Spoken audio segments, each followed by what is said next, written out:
Hello everyone, welcome again. Thank you so much watching my video. इस video के माध्यम से आज मैं बात करूंगी कि प्रेगनेंसी के दौरान गर्भ में पल रहे बच्चे का हलचल, यानी कि बच्चे का हलचल कम हो रहा है या फिर ज़्यादा हो रहा है, ये किस चीज़ का संकेत हो सकता है। क्या इससे कोई आपको खराबी हो सकता है बच्चे के कम हलचल से, या फिर बच्चे के ज़्यादा हलचल से क्या कुछ हो सकता है।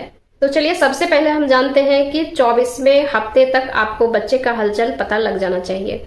अगर 24वें हफ्ते तक आपको बच्चे का हलचल नहीं समझ में आ रही है तो आप अपने डॉक्टर से जरूर मिलें, एक बार विजिट डॉक्टर के पास जरूर करें। वो पता लगाएंगे कि ऐसा क्यों हो रहा है और फिर फर्दर आपको ट्रीटमेंट भी दिया जाएगा। लेकिन कई बार ऐसा देखा गया है कि हर महिलाएं का प्रेगनेंसी अलग अलग होती है। अगर आपकी पहली प्रेगनेंसी है तो बच्चे का हलचल थोड़ा सा आप लेट से समझ पाएंगे। अगर आपकी दूसरी या तीसरी प्रेगनेंसी है तो बच्चे का हलचल थोड़ा सा पहले समझ पाएंगे। प्रेगनेंसी के दौरान शिशु का हलचल आप बहुत ज्यादा महसूस कर रहे हैं और आप काफी डर भी रहे हैं कि अगर बच्चा ज्यादा चल रहा है तो क्या कोई परेशानी हो सकती है, तो ये वीडियो आपके लिए है। इसको थोड़ा इस तरीके से समझते हैं कि गर्भ में पल रहे बच्चे के लिए एमनियोटिक फ्लूइड का होना बहुत जरूरी है। अगर एमनियोटिक फ्लूइड यानी कि AFI इंडेक्स अगर कम होगा तो भी बच्चे कम चलेंगे, या फिर अगर आपका AFI एमनियोटिक फ्लूइड इंडेक्स ज्यादा होगा तो भी बच्चा कम चलेगा। शिशु के डेवलपमेंट के लिए एमनियोटिक फ्लूइड का होना बहुत जरूरी है, वो भी नॉर्मल मात्रा में होना बहुत जरूरी है। एमनियोटिक फ्लूइड मतलब AFI यानी कि एमनियोटिक फ्लूइड इंडेक्स। अगर ये कम होगी तो भी शिशु में हलचल कम होगा, और अगर AFI ज्यादा होगा तो भी शिशु में हलचल कम होगा। ये बच्चे के लिए जो एमनियोटिक फ्लूइड होता है, जिसमें काफी मात्रा में बच्चे के लिए सारे न्यूट्रिएंट्स होते हैं, ये कितना होना चाहिए? ये 5 से 25 सेंटीमीटर तक होना चाहिए। इस एमनियोटिक फ्लूइड को हम लोग सेंटीमीटर में नापते हैं, और यह एमनियोटिक फ्लूइड 5 सेंटीमीटर से कम नहीं होना चाहिए, बच्चे के लिए हानिकारक है।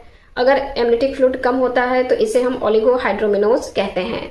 प्रेगनेंसी के लिए ये ओलिगोहाइड्रोमिनोज की कंडीशन बिल्कुल अच्छी नहीं मानी जाती है, बच्चे के लिए खराबी हो सकता है।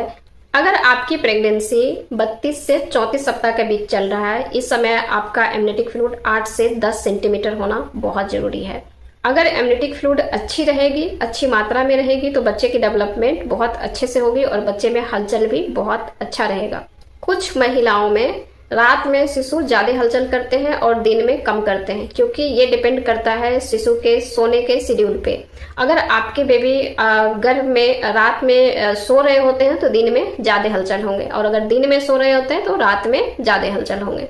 तो इसके लिए आपको घबराने की जरूरत बिल्कुल भी नहीं है। अगर आपके बच्चे में बहुत ज्यादा हलचल हो रही है तो इसका मतलब है कि बेबी का डेवलपमेंट बहुत अच्छे से हो रही है और सारा कुछ नॉर्मल है, आपको परेशान होने की जरूरत नहीं है।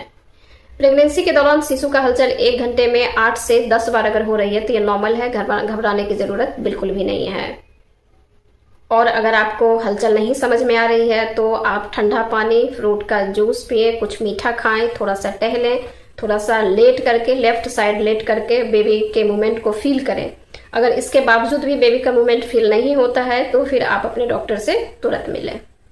और चिंता की बात तब होती है जब आपकी प्रेगनेंसी का 37वां से 38वां सप्ताह चल रही है और इस समय आपको बेबी का मूवमेंट बिल्कुल भी समझ नहीं आ रहा है, मतलब आपको महसूस ही नहीं हो रही है बेबी की हलचल के बारे में।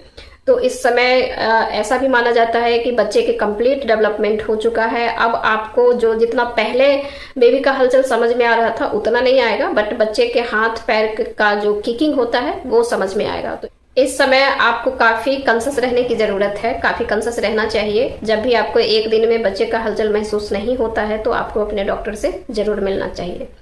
इस हलचल को बिल्कुल भी इग्नोर ना करें। अगर कम होती है, चाहे वो आपकी प्रेगनेंसी किसी भी मंथ का प्रेगनेंसी हो, अगर मेरे द्वारा बताए हुए इन सभी बातों से कुछ रह गया है तो आप मुझे जरूर लिखिए।